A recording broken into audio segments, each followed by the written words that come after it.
आप देख रहे हैं TNB। क्या आप बोलते हैं कि हमने पत्थरबाजी रुकवा दी, लेकिन क्या गोलियां नहीं चल रही है? क्या टारगेट किलिंग नहीं हो रही है? पत्थर से तो कोई नहीं मरता था, जख्मी होता था, लेकिन आज तो गोलियों से हर दिन लाशें निकलती हैं जम्मू कश्मीर के अंदर। ये आपने बदल दिया है। एक चीज होम मिनिस्टर साहब ने ये बात कही थी कि जम्मू कश्मीर में जब 370 और 35 हम खत्म कर रहे हैं कुछ परिवारों की वजह से कि जिन्होंने जम्मू कश्मीर को खा लिया है, तो वह परिवार तो आज भी इनके घर में आके बिरयानी और चाय पी रहे हैं। बट अवाम आज भी जेलों में है, उलमा हजरत जेलों में है, जमात के लोग जेलों में हैं, स्कूलों को बंद किया जा रहा है। जुल्म आम लोगों के ऊपर क्यों किया जा रहा है?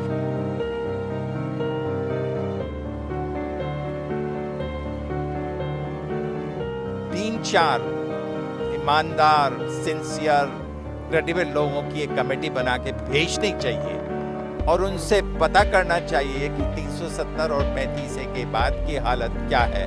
30 साल तक उनने ये हालात नहीं देखे, लेकिन आर्टिकल टूटने के बाद उनको जो है हालात देखने पड़े। तो अगर हम अकाउंटेबिलिटी इस चीज के लिए वो किससे लेंगे? मतलब जो people who are in power, जिन्होंने 6 महीने कश्मीर को सीज में रखा, आर्टिकल तोड़ा और ये कहा कि आप ये बर्दाश्त कर लो, ये पॉलिटिकल एक्सपेरिमेंट आप बर्दाश्त कर लो, after that you will not witness any bloodshed, any conflict, any kind of problem. लेकिन आज भी वो चीजें हैं। आप यहाँ हमारी बात मत सुनिए, आप आइए सिंसियरली कश्मीर जाइए और वहाँ लोगों का दर्द और दुख सुनिए, आपको खुद हकीकत पता चलेगी। आप सिख्स का दर्द सुनिए, आप पंडित्स का दर्द सुनिए, आप हिंदूज का दर्द सुनिए, आप कश्मीरी मुसलमानों का दर्द सुनिए। आपको पता चल जाएगा कि जम्मू कश्मीर में क्या बदलाव हुआ है और जम्मू कश्मीर के हालात इस वक्त कैसे हैं।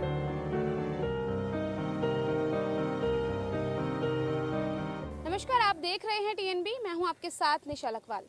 जम्मू कश्मीर से कुछ सोशल एक्टिविस्ट आज दिल्ली के जंतर मंतर पर स्ट्राइक कर रहे हैं, हंगर स्ट्राइक कर रहे हैं। क्यों कर रहे हैं? क्योंकि हमने काफ़ी समय से देखा है कि दिल्ली का जंतर मंतर ये वही केंद्र है जहां से तमाम देश से लोग आकर अपनी बातों को रखते हैं, सरकार को जगाने की कोशिश करते हैं। तो आज जो जम्मू कश्मीर से सोशल एक्टिविस्ट लोग आए हुए हैं, वो यहाँ पर किस लिए आए हैं, यहाँ पर हंगर स्ट्राइक क्यों कर रहे हैं, क्या कुछ वादे जो सरकार के द्वारा किए गए थे वो कितने पूरे हुए हैं, कितने नहीं, उन सभी मांगों के साथ आज ये लोग यहाँ पर हैं या नहीं, या वहाँ पर किस तरीके के हालात हैं, ये सभी जानेंगे। सर, सबसे पहले आपका नाम जानना है। मेरा नाम आदिल नज़ीर खान है। हम एक social and political human rights activist हैं। जम्मू कश्मीर से हम आज इसलिए दिल्ली के जंतर मंतर पे आए हैं क्योंकि आप सबको ये मालूम होगा कि 1947 से जम्मू कश्मीर के अंदर हालात कैसे हैं और उन्हीं पे दावा किया था जो इस वक्त सरकार दिल्ली में चला रही है, बीजेपी की जो सरकार है, उन्होंने 5 अगस्त 2019 को दावा किया था। हम एक बहुत बड़ा कदम उठाने जा रहे हैं जिसमें हम जम्मू कश्मीर के अवाम को, जो भारत की सरकार ने, भारत के संविधान ने, भारत के लोकतंत्र ने जो उनको अपना एक हक दिया था इंस्ट्रूमेंट ऑफ एक्सेशन के फॉर्म में, जो आर्टिकल 370 के नाम से जिसको हम जानते थे, उसको ख़त्म किया और ये कह के कि हम अमन और शांति जम्मू कश्मीर को में लाएंगे और जम्मू कश्मीर को फॉर एवर वहाँ सारे मसले हल करेंगे। लेकिन आज के डेट में अगर हम आज देखेंगे 3 साल के बाद जम्मू कश्मीर के अंदर अभी तक कुछ नहीं बदला। जम्मू कश्मीर के अंदर आज भी वैसे ही गोलियां चल रही है। उससे पहले अगर एक ही कम्युनिटी के लोग मर रहे थे, आज सिख भी मर रहे हैं। लेकिन वो तो दावा कर रहे हैं कि 370 के बाद काफ़ी चेंजेस आए हैं। मैं उन दावों पे उनको कहना चाहता हूं कि आप एक ऐसी चीज़ हमें दिखा दीजिए, हमें भी आंखें हैं, आपको भी आंखें ऊपर वाले ने दी है, एक ऐसी चीज़ दिखाइए जो पॉजिटिव हुई हो जम्मू कश्मीर में। क्या आप बोलते हैं कि हमने पत्थरबाजी रुकवा दी, लेकिन क्या गोलियां नहीं चल रही है? क्या टारगेट किलिंग नहीं हो रही है? पत्थर से तो कोई नहीं मरता था, जख्मी होता था, लेकिन आज तो गोलियों से हर दिन लाशें निकलती हैं जम्मू कश्मीर के अंदर। ये आपने बदल दिया है। आपने हमारे लीडर मीरवाइज साहब को पिछले 3 साल से घर में नज़रबंद करके रखा है। 4 दिन पहले आपने कहा कि वो नजरबंद नहीं है, वो बाहर हैं, लेकिन उस दिन जब वो जुमा की नमाज पढ़ाने जामा मस्जिद की तरफ बढ़ रहे थे तो आपने उसको रोक दिया। ये आपने बदल दिया जम्मू कश्मीर के अंदर। आपने बस सारा जो दर्द दुख है, जो दर्द जम्मू कश्मीर के अवाम का, जो वो पेन से गुजर रहे हैं, उस पर आपने पर्दा रखा है, उस पर आपने अपनी लात रखी है, उस पर आपने अपना गन रखा है, उस पर आपने अपनी पुलिस रखी है, आपने अपनी फोर्स रखी है, तो उससे वो दर्द बाहर नहीं आता है। लेकिन अगर आप हकीकत में देखेंगे, जम्मू कश्मीर के अवाम बिल्कुल बहुत नाराज है, पूरे हिंदुस्तान की आवाम से भी, सरकार से तो छोड़ो, बस सरकार तो सुनती नहीं है किसी की, और हिंदुस्तान के इंस्टीट्यूशन से भी। आज हमारा यहाँ मकसद ये है कि हम इसलिए नहीं आए कि हम सरकार से कोई अपील करें, हम यहाँ इसलिए आए हैं, हम जम्मू कश्मीर हिंदुस्तान के तमाम इंस्टीट्यूशन से अपील करने आए कि हमें सुना जाए, खासकर सुप्रीम कोर्ट से अपील करते हैं, हमें सुना जाए और हमारी शिनाख्त 4 अगस्त की पोजीशन हमें वापस दी जाए, जम्मू और कश्मीर और लद्दाख को एक फिर से किया जाए और हमें आर्टिकल 370 वापस दिया जाए ताकि हम आगे बढ़ सकें। और हम हिंदुस्तान की तमाम आवाम से ये गुजारिश करने आए हैं कि आपसे गुजारिश करते हैं, आप यहाँ हमारी बात मत सुनिए, आप आइए सिंसियरली कश्मीर जाइए और वहाँ लोगों का दर्द और दुख सुनिए, आपको खुद हकीकत पता चलेगी। आप सिख्स का दर्द सुनिए, आप पंडित्स का दर्द सुनिए, आप हिंदूज का दर्द सुनिए, आप कश्मीरी मुसलमानों का दर्द सुनिए, आपको पता चल जाएगा कि जम्मू कश्मीर में क्या बदला हुआ है और जम्मू कश्मीर के हालात इस वक्त कैसे हैं।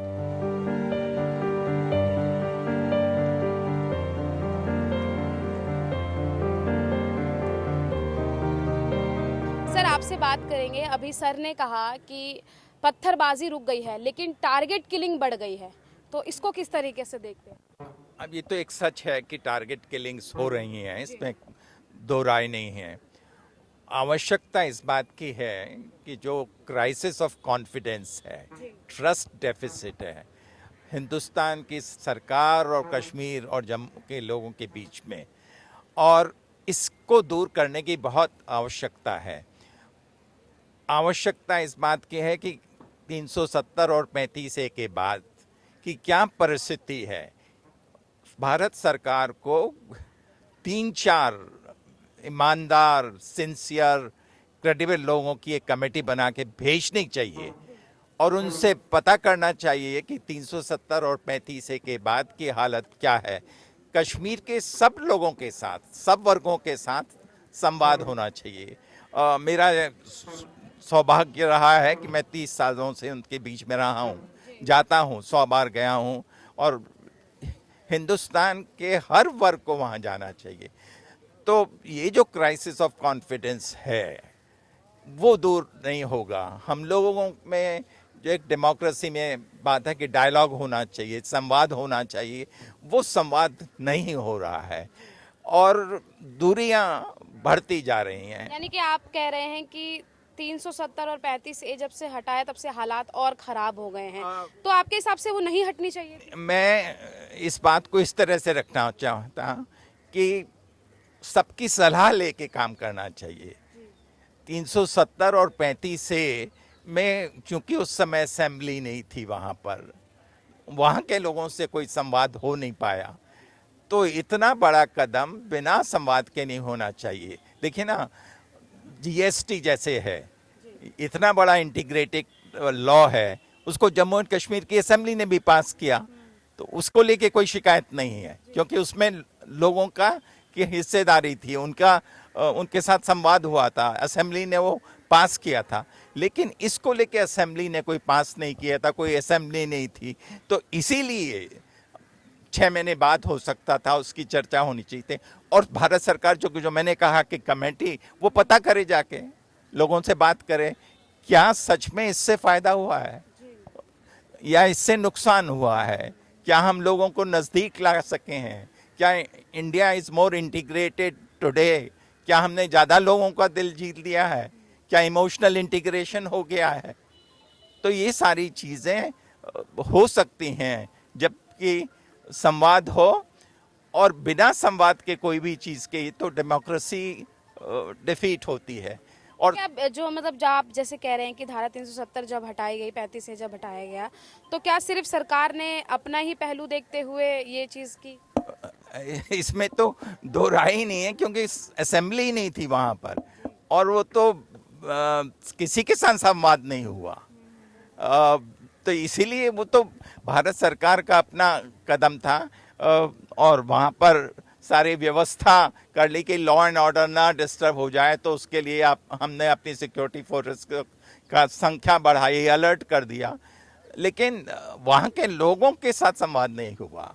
यानी कि सीधे तौर पर इनका कहना है कि जब भी कोई भी कानून या कोई भी धारा हटाई या लगाई जाती है, तो जिस जगह या जिस राज्य में वो लगाई या हटाई जा रही है, तो वहाँ के लोगों से बात करनी चाहिए, वहाँ उस धारा को लगाने के या उस धारा को हटाने के बाद क्या हालात होंगे, इस चीज़ की पूरी तरीके से वहाँ के लोगों से बातचीत करके फिर उसको जो है वो सुलझाना चाहिए। हमारे साथ और साथी हैं, उनसे हम बात करेंगे। सर, जब धारा 370 हटी थी तब हमने देखा था बहुत सारी वीडियोस जम्मू कश्मीर से सामने आ रही थी, जिसमें जो महिलाएं थी, जब पुरुष थे, काफी खुशी जो है वो जाहिर कर रहे थे।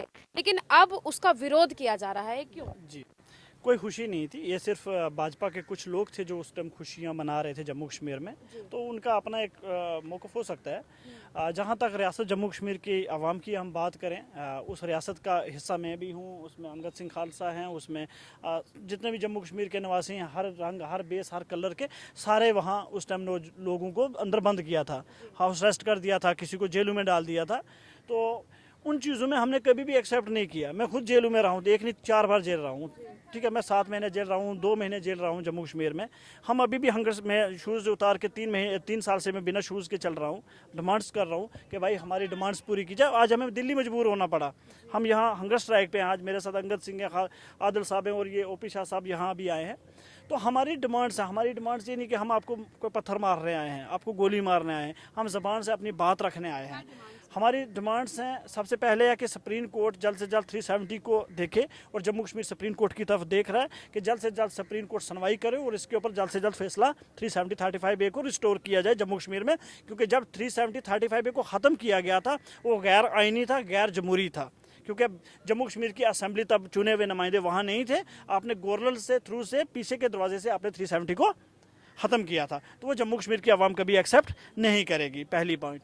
दूसरा कि उस टाइम जितने भी लोगों को आपने नज़रबंद किया था, हाउस अरेस्ट किया था, जेलों में रखा था, कुछ बाहर की जेलें भरी हुई थी, वो आज दिन तक आपने छोड़े नहीं हैं। आप उनको रिलीज़ करें। जिनके ऊपर आपको ज़्यादा कुछ केस लग रहे हैं उनको भी जम्मू कश्मीर आप शिफ्ट करें। क्यों आपको इन्होंने दिल्ली, यूपी, महाराष्ट्र की जेलों में रखा हुआ है, सबको जम्मू कश्मीर भेजें। और जिनके ऊपर नॉर्मल केस हैं, जहां आपने पब्लिक सेफ्टी एक्ट में रखे, उनको रिलीज़ करें। 3-3 साल हो गए। क्योंकि एक बात हमें याद है होम मिनिस्टर साहब की पार्लियामेंट में, क्योंकि हम दिल्ली में थे, मैं वहाँ बैठ के हमने डिबेट की, मैंने नेशनल चैनल के ऊपर अपनी बात रखी है तब। तो वहाँ ये एक चीज़ होम मिनिस्टर साहब ने ये बात कही थी कि जम्मू कश्मीर में जब 370 और 35 हम ख़त्म कर रहे हैं कुछ परिवारों की वजह से, कि जिन्होंने जम्मू कश्मीर को खा लिया है, तो वह परिवार तो आज भी इनके घर में आके बिरयानी और चाय पी रहे हैं। बट अवाम आज भी जेलों में है, उलमा हज़रात जेलों में हैं, जमात के लोग जेलों में हैं, स्कूलों को बंद किया जा रहा है। जुल्म आम लोगों के ऊपर क्यों किया जा रहा है? अगर आपने कुछ परिवारों की वजह से जम्मू कश्मीर को जेल बंद करके 370-35 ख़त्म किया था, फिर उन्हीं परिवारों को अब दिल्ली बिरयानी और अब बिरयानी के ऊपर और चाय के ऊपर तो आप बुला रहे हैं। तो मतलब कि आप सारे मिले जुले थे और आपने सिर्फ जम्मू कश्मीर की आवाम को सताने के लिए, उसके ऊपर जुल्म करने के लिए ये चीज़ें की थी। और तीसरा हमारा ये है कि जिस तरीके भी साथ हो, पीस हो, गोली चल रही है कश्मीर में, ये आपके पीछे एक कश्मीर का पोस्टर लगाया हुआ है जिसमें छोटी सी पिक्चर है। हम कश्मीर में इतनी पोस्टर में तो बड़ी पिक्चर नहीं आएगी। इसमें ये 3 बच्चे हैं जिनका इनकाउंटर हुआ शोपियान में, रजौरी मेरे होम टाउन डिस्ट्रिक्ट के बच्चे हैं। इनका इनकाउंटर में 3 बच्चों को मार दिया गया। बाद में जुडिशल इंक्वायरी हुई तो पता चला कि एक आर्मी के ऑफिसर ने प्रमोशन के लिए इनको मार दिया। ये 370 के बाद हुआ, ठीक है। उसके बाद LG भी इनके घर में गए हैं। तो उसके बाद अब देखिए हैदरपुरा में फेक इनकाउंटर हुआ, कैसे मारा, कैसे बच्ची अपने बाप के लिए इंसाफ मांग रही थी, उस बेचारे को मार दिया, 2-3 लोगों को वहाँ मार दिया। बाद में दूसरे दिन डेड बॉडी भी नहीं थी, वो वहाँ से फिर प्रेशर पड़ा जब आवाम को डेड बॉडी इन्होंने दी। इसी तरीके से राहुल भट्ट, कश्मीरी टीचर थे, नहीं ऑफिस में काम करते थे, हाँ बैंक में, सॉरी, उनको मार दिया जाएगा। वहाँ मैम टीचर थे, उनको स्कूल में जाके मार दिया। तो ये छोटी सी पिक्चर कश्मीर की हम दिखा रहे हैं, एक हिस्सा जो बिल्कुल छोटा सा हिस्सा है। तो ये 370 के बाद हो रहा है, ये टारगेट किलिंग 370 के बाद हो रही है, ये इनकाउंटर 370 के बाद हो रहा है, ये जेलें भरी 370 के बाद जा रही है, ठीक है। पंडित मरे, सिख मरे, मुस्लिम मरे, जान इंसान की जाती है। हमारा क्या कसूर है कि हम 1947 से मर रहे हैं जम्मू कश्मीर के लोग? हमें क्यों मारा जा रहा है? हमें क्यों तंग किया जा रहा है? हमें क्यों जेलों में डाला जा रहा है? आप 370 और 35A को रिस्टोर करने की बात कर रहे हैं। कितनी वहाँ के कितने लोग या कितनी आवाम है जो आपके साथ है? कोई काउंटिंग है उनकी? सर एक काम कीजिए, आप परमिशन दिलवा दीजिए दिल्ली पुलिस से, दिल्ली सरकार से परमिशन दिलवाइए। होम के पास है, होम मिनिस्टर साहब से, उनको बोलिए परमिशन दिलवा दीजिए। अगर हम जम्मू कश्मीर की 1 करोड़ 30 लाख आवाम को यहाँ ना बैठाएं तो 24 घंटे के अंदर आप परमिशन दिलवा दो, हम बैठेगा, वो पूरी आवाम बैठेगी। लेकिन हम आवाम हैं, हम लीडर नहीं हैं, हम पॉलिटिकल लोग नहीं हैं, हम एक्टिविस्ट हैं, हम आवाम हैं, हम आवाम के प्रवक्ता हैं। हम आज उनकी बात रखने आए हैं, आगे नेक्स्ट आएंगे जब हमें सरकार परमिशन देगी। हम गैर कानूनी कोई काम करना नहीं चाहते, हम कानून को हाथ लेना नहीं चाहते, हम आइन के अंदर रह के अपनी बात रखना चाहते हैं और रखेंगे, जोर से रखेंगे। क्योंकि ये देश, ये भारत देश अंबेडकर का देश, ये मौलाना आज़ाद का देश, ये भगत सिंह और शफाकुल्ला का देश है, ये गांधी का देश है। और इस देश ने इक्वालिटी सिखाई है, इस देश ने बराबरी सिखाई है, और इस देश ने कहा है कि जब कोई जो बोलता है उसकी बात को सुन के आप खामोश मत रहिए, उसकी आवाज़ को बंद मत कीजिए, उसकी आवाज़ को सुन के उसके ऊपर वर्क कीजिए, काम कीजिए। लेकिन भाजपा सरकार का तो पहले कहना था कि जिस तरीके से हालात थे पहले वहाँ पर तिरंगा तक नहीं लहराया जा सकता, लेकिन अब खुले में तिरंगा लहराया जा रहा है, अमृत महोत्सव मनाया। सुनिए, शो ऑफ करने से ना आप कुछ भी कर सकते हैं। आप शो ऑफ कर रहे हैं, आप लहराना शो ऑफ। पहले भी लहराया जा रहा था मैम।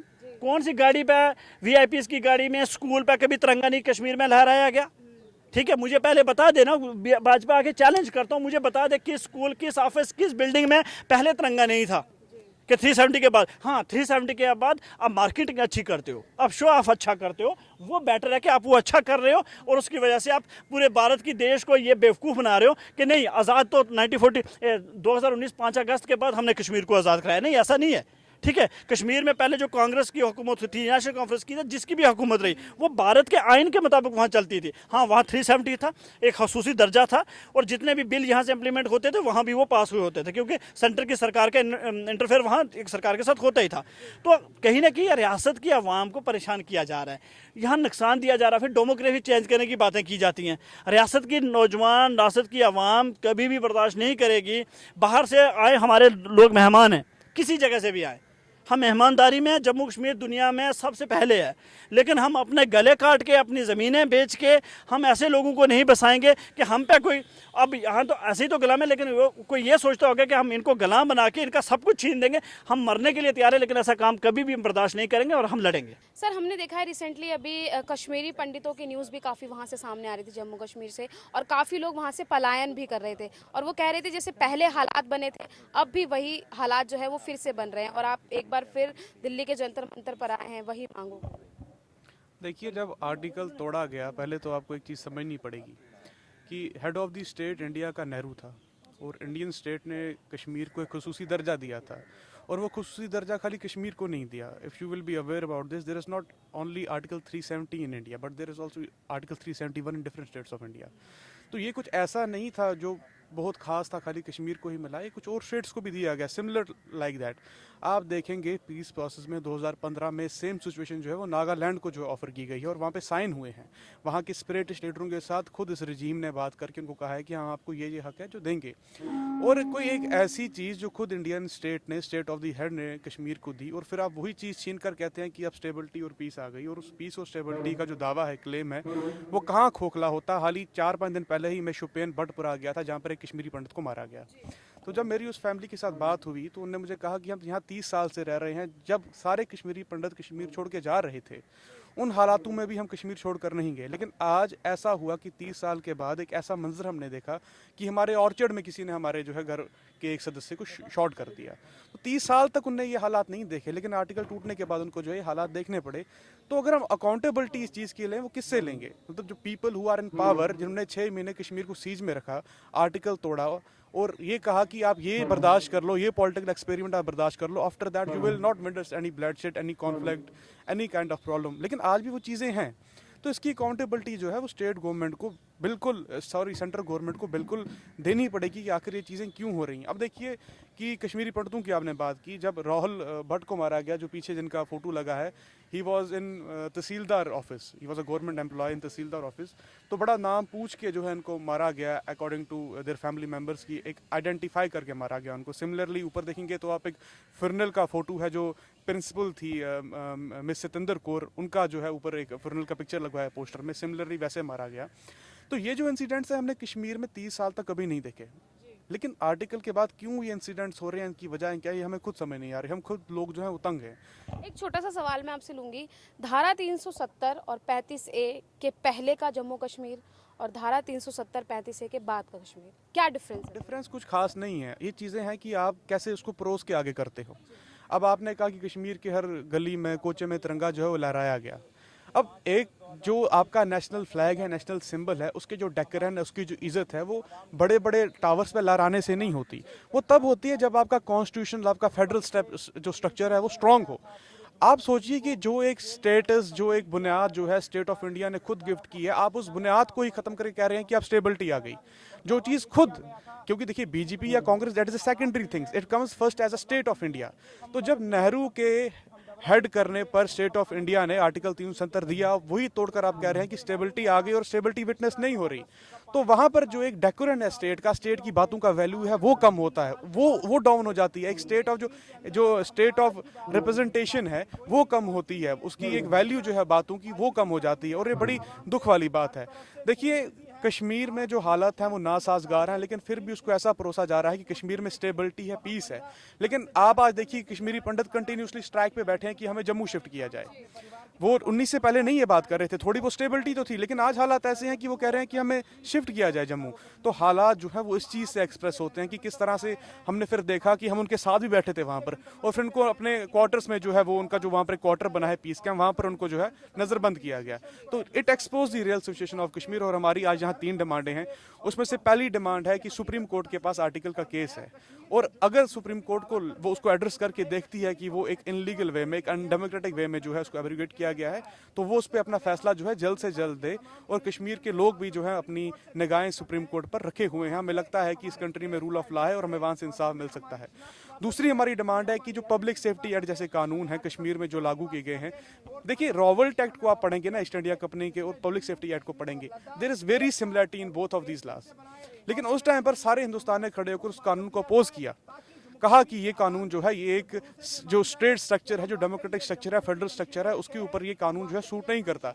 लेकिन आज पीएससी के तहत जो एक एफआईआर भी नहीं है, एक प्रिवेंटिव डिटेंशन है, उसमें नौजवानों को जो है गिरफ्तार करके श्रीनगर से मुख्तलिफ जेलों में जो है बाहर शिफ्ट किया जाता है। उनकी फैमिली के पास पैसे नहीं होते हैं कि अपने बच्चों को मिल सके। आफ्टर दैट पीएसए में एक टाइम बाउंड होना चाहिए, 2 महीने 3 महीने, इसके तहत जो है कम से कम इंक्वायरी करके आपको उनको एक फाइनल फैसला जो है दे देना चाहिए। लेकिन वो भी कम से कम 4-5 महीने, 6 महीने, 7 महीने का टाइम वहाँ पर लिया जा रहा है। सो वही डिमांड कि जितने भी यूएपी और पीएससी के तहत केसेस हैं उनको टाइम बाउंड तरीके से जो है इंक्वायरी की जाए। तीसरी हमारी डिमांड है कि जो एक चीज़ परोसी जा रही है कि कश्मीर में स्टेबिलिटी है, उसको देखा जाए, समझा जाए। यू कांट प्रोजेक्ट कि आपने कुछ इवेंट्स कर ली और and you say that is the stability, वैसा नहीं है। स्टेबिलिटी तब है जब लोग इसको मानेंगे। आप देखिए आज कश्मीरी पंडित तक है, ज़मीनी तौर पे आज कश्मीरी पंडित जो है वो कह रहा है कि हमें जम्मू शिफ्ट कीजिए। आज 6-7 बजे के बाद लोग घर से डरने के लिए निकलते हैं। नॉन लोकल्स जो है उनको कभी कोई हार्म नहीं करता था, पर आज हम देख रहे हैं कि नॉन लोकल लेबर्स को भी हार्म किया जा रहा है। तो हमारी ये 3 डिमांड हैं जिसके तहत हम यहाँ बैठे हुए हैं। जम्मू कश्मीर से कुछ सोशल एक्टिविस्ट आज दिल्ली के जंतर मंतर पर आए हुए हैं, जिनकी 3 अहम डिमांडों के साथ आज वो यहाँ पर हंगर स्ट्राइक पर बैठे हैं। उन्होंने सीधे तौर पर कहा है कि भाजपा जिस तरीके का माहौल जम्मू कश्मीर का दिखा रही है वैसा कुछ भी नहीं है, ज़मीनी हकीकत कुछ और है, क्योंकि लगातार टारगेट किलिंग की जा रही है। पहले जब धारा 370 और 35A थी तब हालात कुछ और थे, और जब धारा 370 और 35A हटा दी गई तब माहौल जो है वो कुछ और है। इसीलिए आज सीधे तौर पर यहाँ से डिमांड की गई है कि सुप्रीम कोर्ट इसमें हस्तक्षेप करे और जिस तरीके से इनडायरेक्टली जो धाराएं हटाई गई हैं उसे फिर से जो है वो लागू किया जाए जम्मू कश्मीर में। क्योंकि यहाँ के जो कुछ एक्टिविस्ट आए हैं उन लोगों ने सीधा बोला है कि जम्मू कश्मीर की पूरी पब्लिक, पूरी आवाम जो है वो उनके साथ है। अगर हमें दिल्ली पुलिस अलाउ करती है तो हम पूरी जनता को यहाँ पर लेके आएंगे और फिर प्रदर्शन करेंगे। खैर ये तो वक्त ही बताएगा कि जो डिमांड आज यहाँ से उठी हैं उस पर कितनी जल्दी सुप्रीम कोर्ट और केंद्र सरकार की तरफ से एक्शन लिया जाता है। आपकी क्या राय है, आप क्या सोचते हैं जम्मू कश्मीर के इस पूरे मुद्दे पर? कमेंट बॉक्स में अपनी राय मुझे ज़रूर बताइएगा। कैमरा पर्सन राज राजपूत के साथ मैं निशा लकवाल, TNB न्यूज़, दिल्ली। हमारे ताज़ा अपडेट्स पाने के लिए चैनल को सब्सक्राइब करें, बेल आइकन प्रेस करें, वीडियो को लाइक और शेयर करना ना भूलें।